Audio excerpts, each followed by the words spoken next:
Ang kwentong ito ang patunay na may milagro dahil pinapatnubayan at iniingatan ka ng Diyos sa panganib. Panoorin mo ito hanggang dulo. Sa isang tahimik ngunit makapangyarihang kaharian, isang bagong pinuno ang kailangang hirangin upang mamuno sa kanilang bayan. Dalawa lamang ang natitirang kandidato, si David, isang matalino, makatarungan, at may malasakit na lider, at ang kanyang katunggali na si Leandro, isang maimpluwensyang tao na kilala sa kanyang ambisyon at paggagahaman sa kapangyarihan. Ang sino mang mapipili ay magkakaroon ng karangalang magsuot ng kwintas ng kapalaran, isang sagisag ng pagiging bagong pinuno.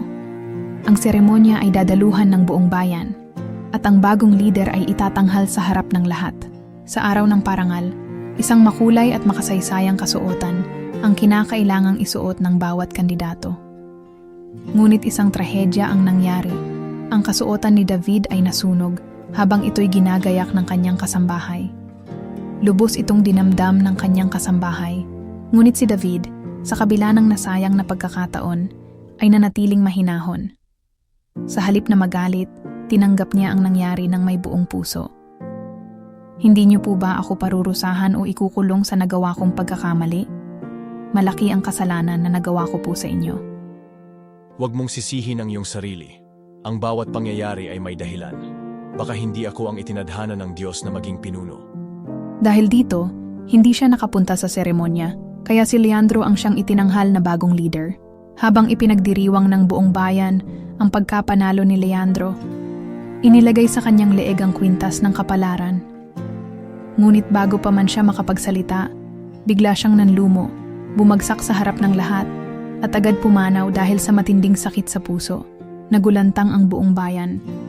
Sa pagsusuri, natuklasan na ang kwintas ay may lason, at ang naglagay nito ay ama mismo ni Leandro dahil sa kasakiman ng kanyang ama sa kapangyarihan. Bago pa man, nilagyan ng ama ni Leandro ng lason ang kwintas at tanging siya lang ang nakakaalam nito. Iniisip na si David ang tatanggap at malalason dito. Sa baluktot na plano ng kanyang ama, anak niya rin naman ang ipapalit bilang bagong leader. Kung sakaling bawian ng buhay si David dahil sa lason. Ngunit sa isang matinding paglalaro ng tadhana, ang anak niya na si Leandro mismo ang nalason sa bitag na kanyang inihanda. Sa pagbagsak ni Leandro, napagtanto ng lahat ang isang bagay, si David ang tunay na itinakda upang mamuno. Siya lamang ang mas karapat-dapat sa posisyon at susunod na leader dahil sa kanyang mabuting puso. Nang malaman ni David ang buong pangyayari, labis siyang nagpasalamat sa kanyang kasambahay. Kung hindi mo aksidenteng nasunog ang aking damit, ako mismo ang malalason. Salamat sa iyo dahil naligtas mo ang aking buhay. Dahil dito, sa kalooban ng buong bayan, si David ang opisyal na hinirang na bagong pinuno. Isang leader na may busilak na puso, may pananampalataya sa Diyos, at naniniwala na ang tunay na gabay sa buhay ay hindi kasakiman, kundi kabutihan. Ang tunay na pagpapala ay dumarating sa taong matuwid at may pananampalataya. Si David ay hindi nagreklamo sa kanyang kapalaran. Sa halip, tinanggap niya ito ng buong puso. Dahil dito, ang Diyos mismo ang siyang nag-ingat at nag-angat sa kanya sa tamang oras. Ang kwentong ito ay nagpapaalala sa atin na tanging Diyos lang ang may kontrol sa lahat. Ang buhay man ay puno ng pagsubok at hindi natin laging nauunawaan kung bakit may mga hindi magandang nangyayari.